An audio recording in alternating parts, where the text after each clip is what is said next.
kasookedde Lubanga lwa Mmindi bannayuganda baganye okubategeerera era ebbanga lyonna tubadde nga tulaba NRM ng'ekwata babodaboda ne bawa amafuta ne bambala t-shirt eza yero ne bagenda nga bayisa ebivvulu abantu nga babatunuulira butunuulizi naye ku guno omulundi abantu baganye yadde n'okugezaako okubalaga nti nno NRM yiino bannange abaganye temutusembereza sitaani. Kakati waliwo wa bodaboda obumu ku butambi bwennina bwe ngenda okuzanyira olunaku olwaleero alojja ennaku gye bayitamu oba gye baayitamu era alojja titaligenda kuddayo kukwata ssente oba bamuteddemu amafuta mu pikipiki mbu bagenda mu byalo eyo nga bamatiza abantu nti abantu bakambwemu. Obusungu ku bantu abeefuula nti be baasoma be batutegeerera essaawa eno bwe balina muganda wange wonna ku mutimbagano ku radio stations TV stations gye babakyaza boogeza busungu ate nga kino kyongedde okubaanika nti balina obusungu naddala ku bantu abettanira enkyukakyuka eyaddala. Nalabye obusungu bwa Mohamed Nsereko ku mutabani wa Bobi Wine kubanga jjukira nti obuzibu tulina mu Uganda nti osanga abavubuka abato katugeze abatanaweza myaka 18 naye nga bali mu myaka 16, 17, 18 n'abagisusizaamuuko abali mu abiri awo ogenda okumubuuza ku bintu ebikwatagana n'eggwanga lye nga tabimanyi nga byakunnyonnyera byonna tebitegeerekeka. Naye mwana mulenzi Solomon Kampala yavuddeyo n'annyonnyola bye yannyonnyodde era nga teyakoze ensobi yadde n'akamu ffenna kye twagala. N'ekikwewuunyisa okuba nti kati omusajja omukulu nga Mohamed Nsereko asiiba ayogera nonsense nga ye bwagamba nti oli yabadde ayogera rubbish kubanga ate ye asiiba ayogera nonsense okuvaayo okubeera nti nno alaga obusungu ku Kampala. Naye ate nga Bobi Wine mulaba edduka kubanga yasooka n'alaga girlfriend wa mutabani we kiba kitegeeza nti gwe kijja kuzibuwalira okuvaayo okumuteekako gwe bisiyaga kubanga ali mu America wali badde ogamba nti ali eyo ali mu bisiyaga ekyo n'akikuba. Kakati guno omulundi ate azze ayogera ku nsonga za national importance. Ensonga no ziyabadde ayogerako waliwo mu mukwano gwa fomu eyampa wano obubaka ng'ayagala nti ba presidential candidates bali badde boogera bintu ebyo. Naye katusooke tulabe ababodaboda nnaku ki gye bayitamu naddala abo abatembeeta General Museveni mu byalo. Abantu bajja kubakuba bannange kuba abantu bakambwe. Bamukagodi balinnyawo ennambi be bawa. Ewwa ngate mucha walabako ku bebi we twagenda eri. Anti ye yayitanga mu byalo. Abantu abo mu byalo ate balinnya bulinnya nyumba bwe taji batukanga mu ngejjodde. Kati fe wetugenze eri okutuuka eri maaso.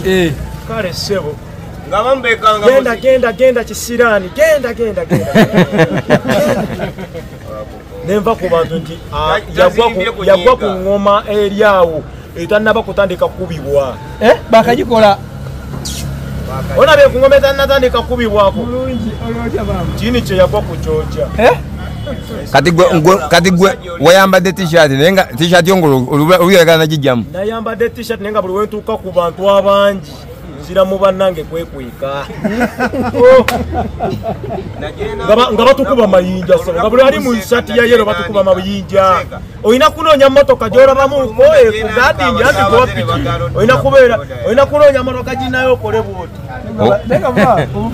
owa piki yo piki terina bode mpozi ng'oli mu jaketi ngumu n'oba mu jaketi piki ebeera ne bode gwe bode yaayo yanoonya mmotoka muziridde naye muzeeriridde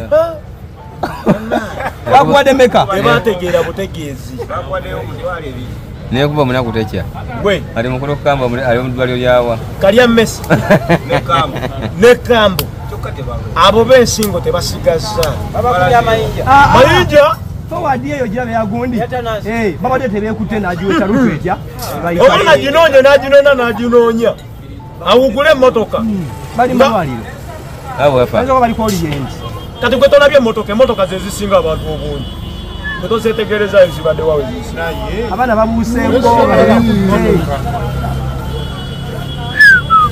n'agikonya mu nfuufu ng'etobye esaati ebadde yange ya Museveni n'agisa musati bwati Nenga teriko kifaananyi iki. Nenga ya yellow. Just ebadde ya yellow. T-shirt ya yellow. Na olwokuba nabye yellow. Ngera n'abaana bakombo yabalaba. Nateeka muno bwati n'ajusiya mu. Omusajja bw'alabe nga mujja nga mwambadde yellow. Najjamu ya yellow ye. N'ajukunya mu ttaka bwati. Nama nakikola nakikanyuga mu kuba nagamba ekyo kisati kya yellow nkyejjeeko sirida mubeera ku na shirt ya yellow. Bamutunuulira bati. Luvannyuma lwa kulaba ya Museveni. Bagenda nga siya. Ng'eye teriko kifaananyi yadde. Teriko kifaananyi siya. N'agyetamu. Saati nga ya yellow n'agyejjamu n'agyejjamu. Kabula nga ne saati. Tagala basata koyi gavumenti yafodene kuba. Bano tebazize soda wa yellow.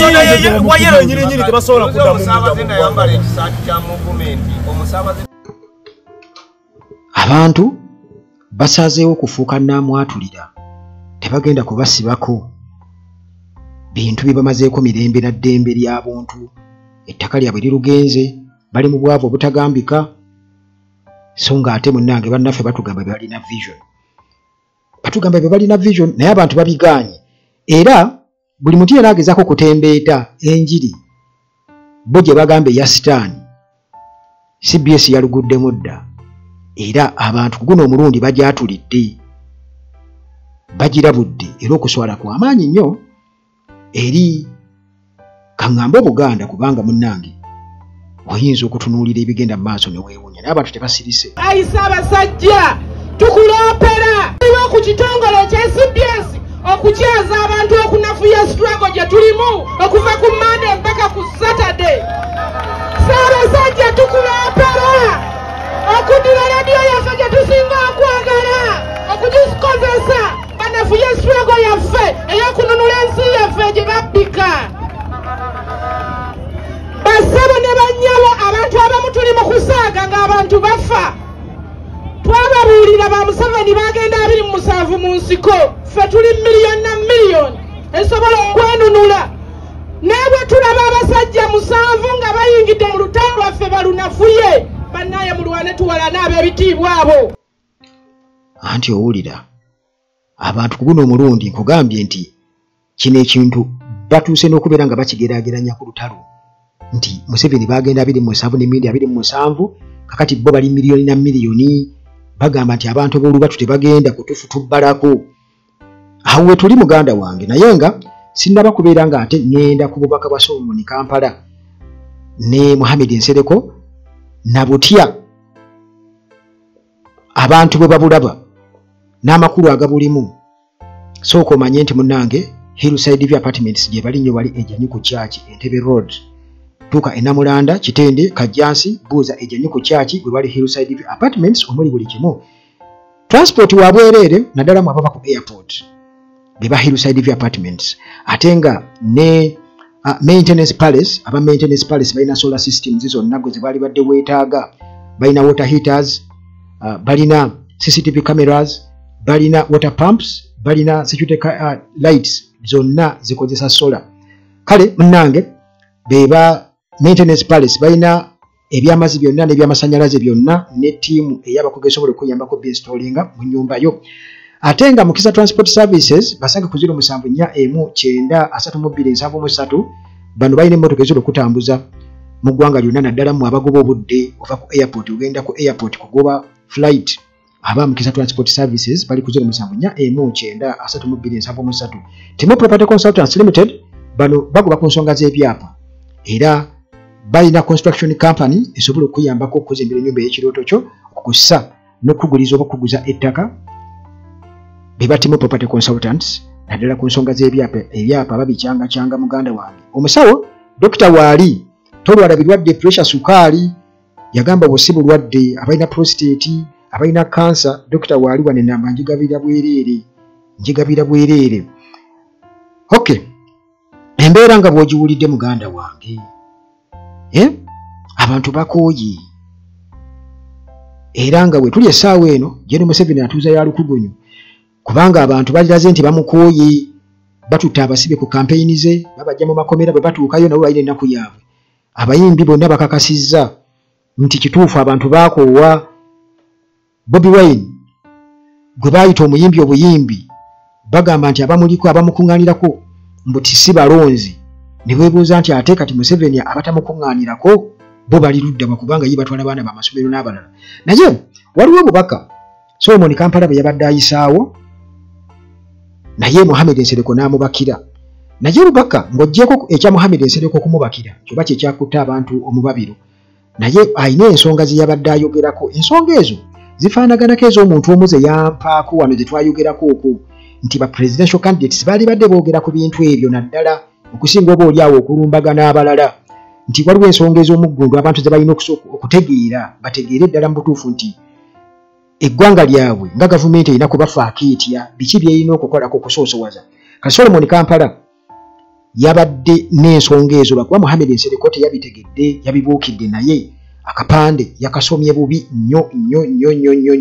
kasooka tuwulira obubaka.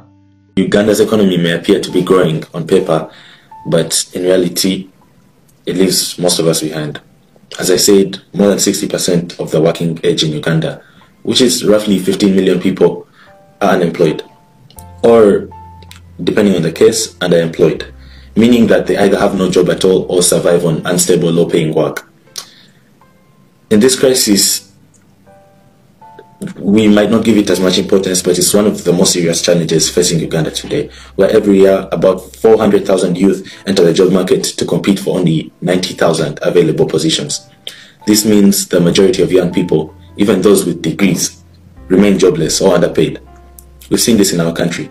Wealth is concentrated among a small group of elites, while most ordinary Ugandans struggle to afford food, rent, and school fees. Uganda's economy depends heavily on the informal sector, where most people earn less than 10,000 shillings in one day. With no contracts, no job security, and the main cause of this isn't that Ugandans are lazy, but that the system has failed to create opportunities. Corruption, poor planning, and lack of industrial growth have left millions of Ugandans struggling.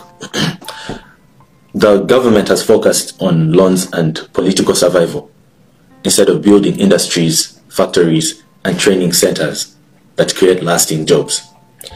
Small businesses which could create local jobs are ignored and overtaxed, while large companies owned by the powerful enjoy very, very unfair advantages. Many of the educated youth now see no hope in their own country, and they're forced to go abroad to work as maids, guards, or drivers just to survive in this world. In a country so rich in natural resources, it's unacceptable that young and skilled Ugandans are unemployed, while government officials waste billions of taxpayer income.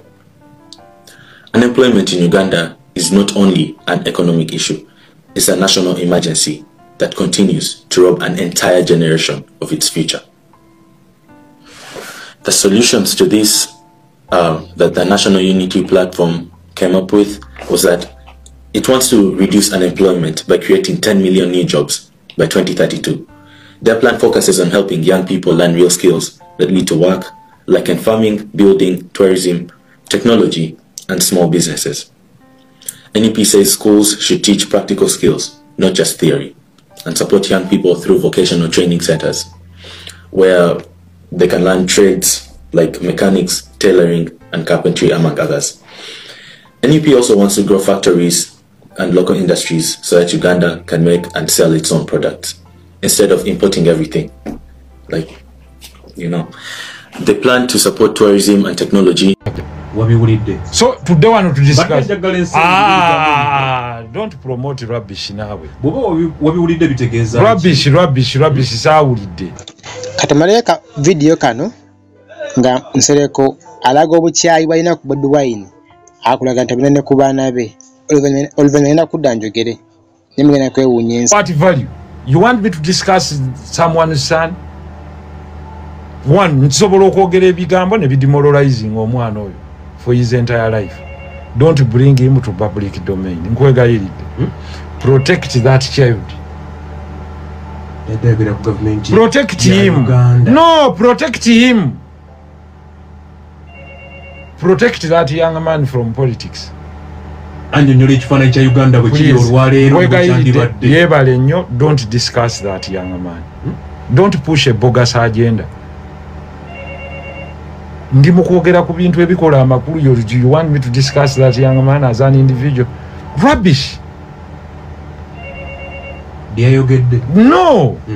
discussing an individual who is inconsequential. Of what consequence is he? Is he a policy maker? No.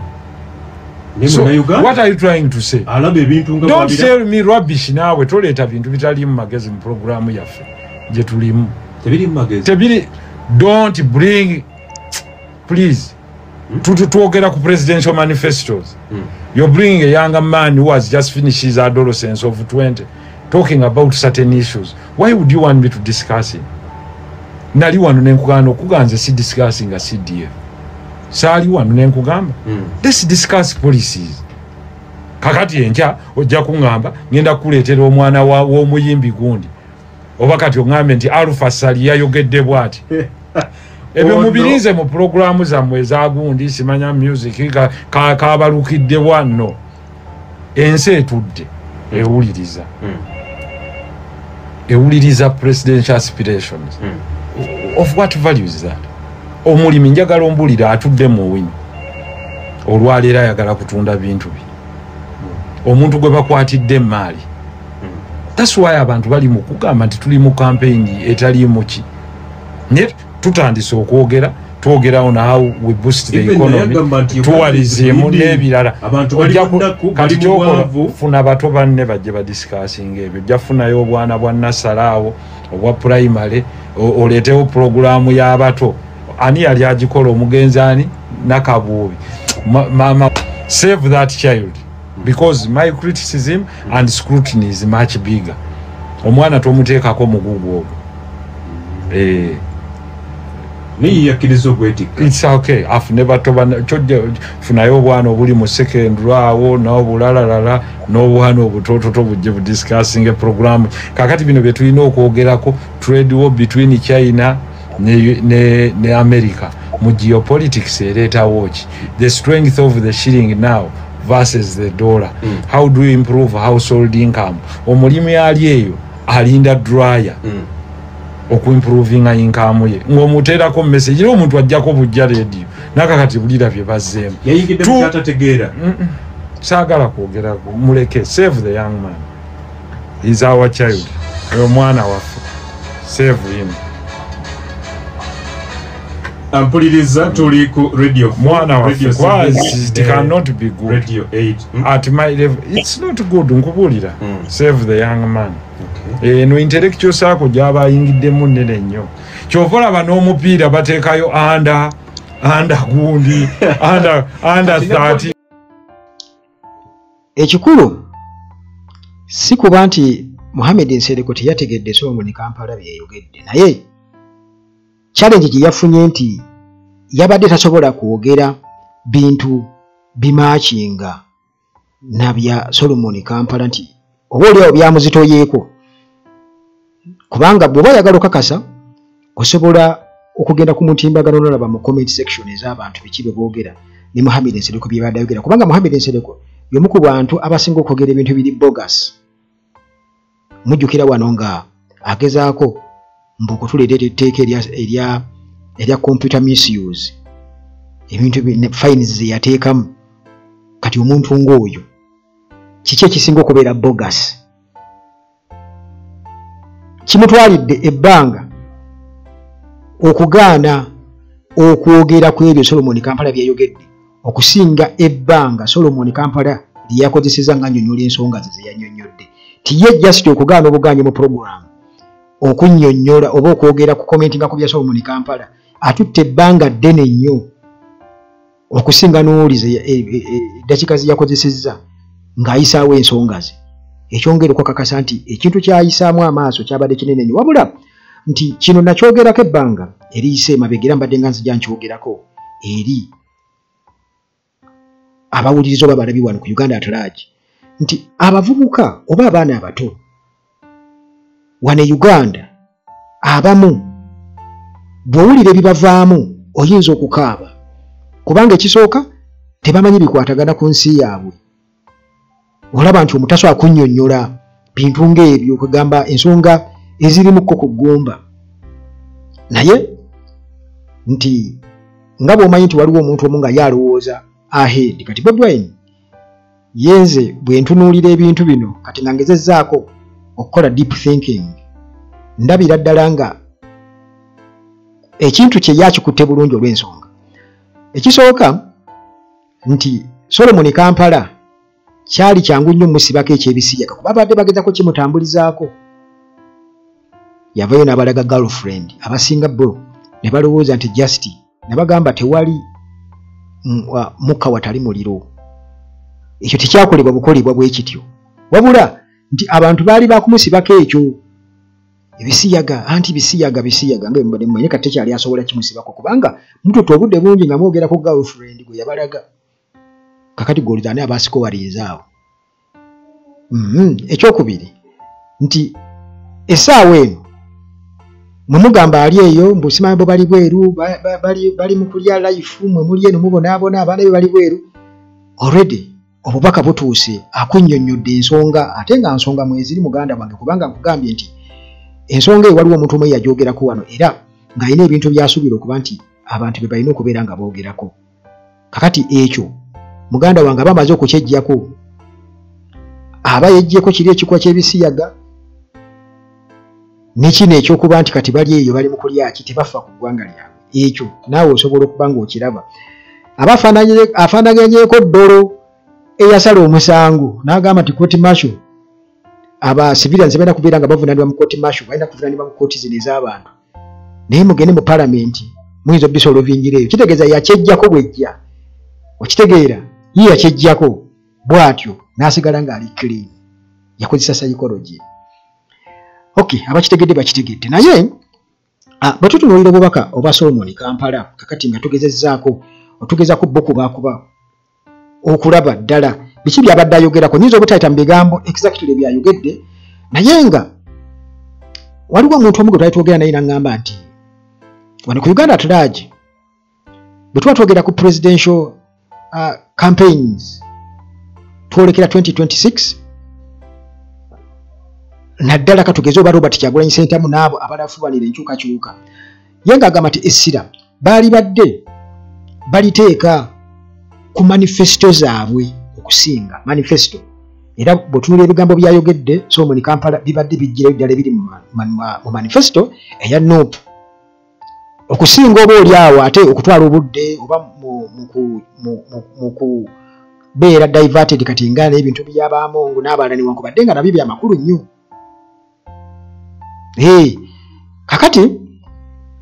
Kati nga bw'olaba nti kati Nabbanja bye yakoze newankubadde tekyebeereka nti era olina okukyogerako kubanga kyekiriwo.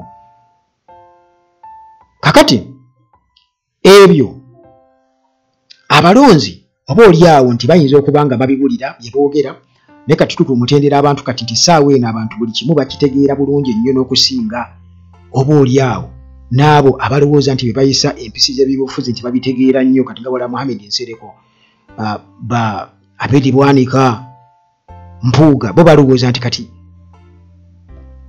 be baliwo be bategeera era abantu be balina okubeera nga bawuliriza. Kati okulaba abaana abato ng'abo Solomon Kampala kiba kibalaga nti replacement yaabwe already weeri probably bo tebalinayo n'abaana bagezi basobola kwogera bintu ng'ebyo bakitegere nti kati abavubuka as young as that bategeera bulungi nnyo. Kakati munnange okwogera ku mannya kati nga Museveni Nabbanja Mao Anita Among n'abakulu abalala kiyinza okuba kati tekikyakola nnyo makulu kubanga bo kati already bawoomye dda bayokya dda okuleka mpozi bwe kiteebereka kuga kati Anita Among bye bakoze mu kuwamba abantu ababadde basparans ababadde bamwesimbako n'ebirala ebikolebwa ba RDC ba DPC bye bakola ku bawagizi ba NUP naddala birina okubeera nga byogerwako. Naye kati ebyo oba oli awo nti birina engeri gye bitwalamu obudde nti abantu baali badde bateeka focus ku kunnyonnyola naddala manifesto kati ng'eya Robert Kyagulanyi Ssentamu nga bw'olaba Solomon Kampala newankubadde simazeeyo bigambo bye naye biki byabadde annyonnyolako. Kakati ekisinga byonna nti abantu baali badde batunulira ebizibu bya Uganda nga bw'olabye Solomon Kampala bw'ayogedde pulaani ki ze balina okubigonjoola. Kakati ebimu ku bizibu agezezaako kubyogerako kati nga nkugambye sigenda kuyita mu bigambo bye naye nze kati nkuwa ebizibu Bannayuganda bye balina nga bwe omuntu omu bwe yagezaako kubanga twogerezeganyaamu nti ebbula ly'emirimu ekyakyogeddeko amakolero n'ebitongole bingi byatundibwa era ne bisaanawo. Kino munnange kyakuleeta kino kyaleetawo okugamba kyaleeta ebbula ly'emirimu eriyitiridde ate era nga oba oli awo bakyatunda n'ebirala. Ekirala kyewali badde otunuulira nti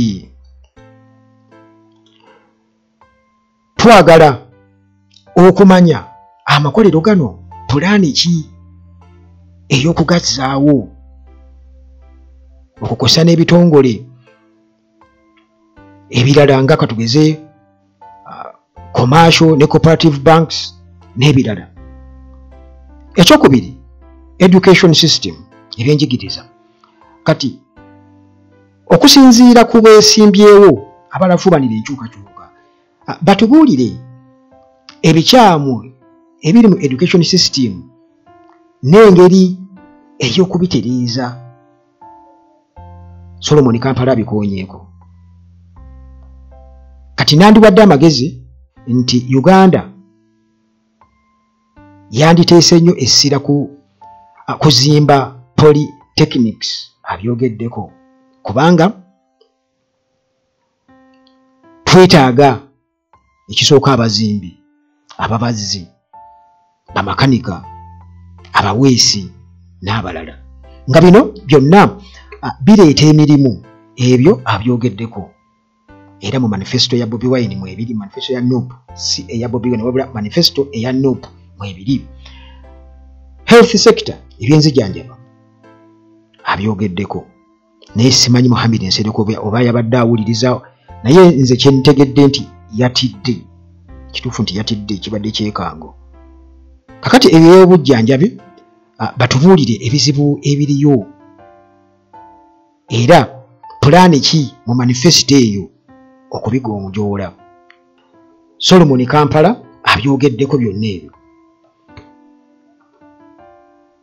Ekirala ndowooza corruption, enguzi, era byonna abyogeddeko kubanga oba oli awo nti kati nze Solomon Kampala muzaala kubanga oli atugambye nti omwana yakava mu adolescence mbutayagala kuwulirizibwa, naye kati nze ngezaako kulambulula obuli bw'enguzi, corruption.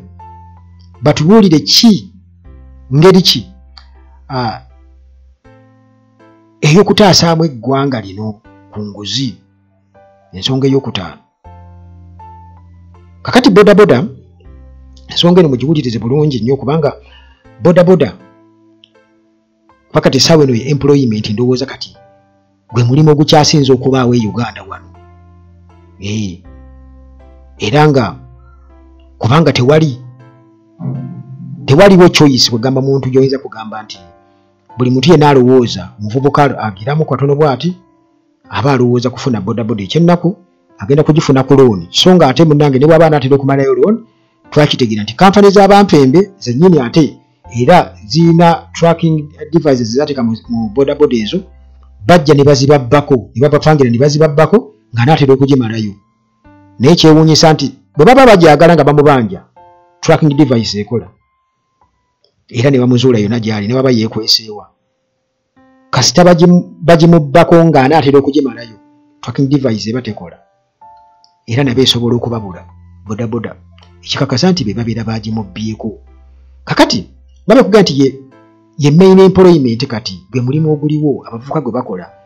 Kakati munnange singa mu manifesto batubuulira engeri gye bagenda okutondawo emirimu, omujjuzo gwa bodaboda gujja kuba munnange gusalako oba gugenda kwesalako gwokka na gwokka kubanga abantu bajja kuba ne alternative, bajja kuba ne choice endala. Kitogenda kujjawo omulimu gwa bodaboda kibwatukira nga bwe batugamba nti endongoosezi ez'omu Kampala amateeka agajja bodaboda bagenda kuziteekako amateeka n'ebirala kubanga kati nabo bagulaba ng'omulimu era kati bo banoonya engeri gye bakolamu ssente. Naye kati bw'oteekawo emirimu emirala omuntu nabanga asobola okufuna choice yo mulimu omulala nti oba oli awo bodaboda zisobola okendeerako naye nga kyabulabe nnyo tikati omulimu wane Uganda ogukyasinza okukolebwa abantu abangi era ogusinza okulabirira famire z'abantu bodaboda tikati omuntu wakuga nti eggwanga ligenda mu maaso naawe ne bwoba oli wa myaka 2 nga tonnategeera bintu osobola okutegeera nti bodaboda nedda kakati regional balance mu byemirimu egy'ebitongole n'egya gavumenti ekyo nakyo kiri awo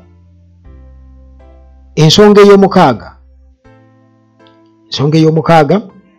nti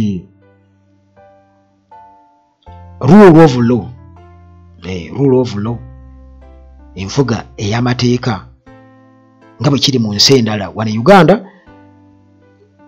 mulaba muhoozi alagira nga bw'ayagala nti ne DPS oba RDC asobola okukyusa mu constitution akaseera konna waayagalidde era n'akola ekintu ekiri unconstitutional ate ne wataba bwamuvunaana kakati rule of law kintu kikulu nnyo kati manifesto zaali badde zoogera ku bintu ng'ebyo naye Solomon Kampala agezezaako nnyo okunnyonnyola naye lwakuba nti Mohamed Nsereko sisuubira kuba nti na bino byenjogera naye kenyini asobola okubyogerako kubanga atugambye nti ayogerako byaba Trump byaba China kati golemeddwa okumanya ebyewammwe okitegeera olemereddwa okuliisa abantu beewuwo ate kati ng'oli mu kugulira gwakaana akako kali awo kakonzibe ate okulaba ogulayo gati otwalira kaana kanneyiba mbw'okaagala nnyo kuleka mpozi ng'oyagala kukwana maama waako mpozi kubanga teri alumirwa talina kigendererwa kakati nti bano engeri gyekiri nti bo ne bwe bafuna ebizibu nti babalwadde babajjanjabira bweru yensonga lwaki ndowooza baagala nnyo okubeera nga beefuula nti kati bategeera byaba Trump bategeera byaba China n'ebirala naye ekonomi erina kusooka kuba yaffe wano then olwo neesooka ebeera international yes kubanga singa batuteekako natti kitegeeza nti obusuubuzi bunaaba busaliseeko wano mu Uganda kitegeeza nti tulina osigala nga naffe kwenyu tukola obusuubuzi muffe kati ffe singa biba bifu wano ate kati otandika otya okwogera ku international market oba international policy ng'eyiyo wano domestic nfu kati ensonga y'omusanvu twogera kugamba ku byali badde mu manifesto oba oli awo naye oba kati bano bateekawo diversion zikyankalanyiza nnyo nti weesanga nti ba presidential candidates oba presidential candidate gwe tulina Robert Kyagulanyi Ssentamu nti weesanga nga naye alina okubeera diverted naaba nga alina okunyonyola ebintu ebirala ate ebitakwatagana oba oli awo naye te nga tebyebeereka kati reconciliation kikulu nnyo and kugamba reconciliation kugamba katugambe okwali badde okusonyiwagana tukitwale mu ngeri efaanaganako bwetyo nti obutateekawo revenge singa obuyinza buba bukyuse okukakasa abantu nti tewajja kubaawo revenge era tewali agenda kufiirwa mulimu gwe lwa kuba nti ggwanga lye wabula emirimu girina okuba nga gyala era tujja kufa nnyo ku kya regional balance buli tribe era buli region yenyigire mu kuzimba Uganda eyawamu ebyo ndowooza mu bufunze Solomon Kampala byabadde agezaako kunnyonnyola newankubadde nga abantu already betumanyi kati nti beesiba mu kiti ekyo abategeevu naye nga twamaze dde okubeera nga tubategeera waliwo akayimba kano akanyumira bakitani kabadika kati bali mu bubadi kapande bakasoma bubi ku guno omulundi njagala okubuulira nti abantu bamaze okubeera nga bakakasa nti bo bannansi baagala ensi yaabwe ebadde mu mitambo bagijje mu mikono gy'abalusibira mu bbwa gyabamukwata mmundu emikono gy'abagwira jjukira teri alumirirwa ntalina kigendererwa kati bano ba Mohamed Nsereko batuuse okubanga bali ebigambo byabwe ate tali yekka naye nga mu bufunze byebyo nze okoleko ekyokuba nti yeeyagereze oba ekyabantu okunyumirwa Kampala nti yabadde ayogera oluzungu yabadde akola ki naye nga nsuubira okuba nti bambi omwana oyo abadde agezaako kojjayo ebintu ebyo n'okusingawo ku ebyo byenjogedde kuba ayogedde ku tourism n'ebirala byesisobodde kuzanya mu ddoboozi lye era nga ebyo ate bisobola okuleeta ssente na nnyingi nnyo kubanga tourism sekita yokka olw'okuba nti nno just musana tulina tropical climate omusana n'ebintu ebirala embeera y'obudde yokka eyo nga baataddewo okusikiriza abalambuzi okujja no mu Uganda nti omusana tetugusuubula gwa bwereere ate nga guleeta ssente abantu abajja wano Uganda ng'abalambuzi basobola okuleeta ssente nnyingi nnyo kale ebintu ng'ebyo neewuunya nnyo okuba nti omuntu nga Mohamed Nsereko tasobola kubitegeera kubanga ye kati already maze omusangula mbadde namusangula mu mbeera y'abategeevu naye kati ate muwanduukuluddeyo tumuteeke mu butendera kati alina okuddayo ku bwana bw'amasomero n'addayo okutegeera ng'oli kuba kati n'obwana bw'amasomero kuba kati bw'aba akalaba ng'akaana k'essomero kasobola okumulungula ensonga ezifaanaganako bwe zityo nga ye tasobodde kuzitegeera kiba kitegeeza nti ate kati ye talitegeera kubanga kati yabuuka steps ziri zonna tulina kumutwalamu adult education teryamanyi naye nga munnange eggwanga lyaffe lirabye nnyo n'abantu ng'abo abeefuula okuba nti bategeera nnyo bebayivu betulina okuba nga tuwuliriza kibi nnyo kibi ddala kale tusisinkane mu mboozi zaffe eziddako wano ku Uganda At Large nga bulijjo Mukama Katonda akuume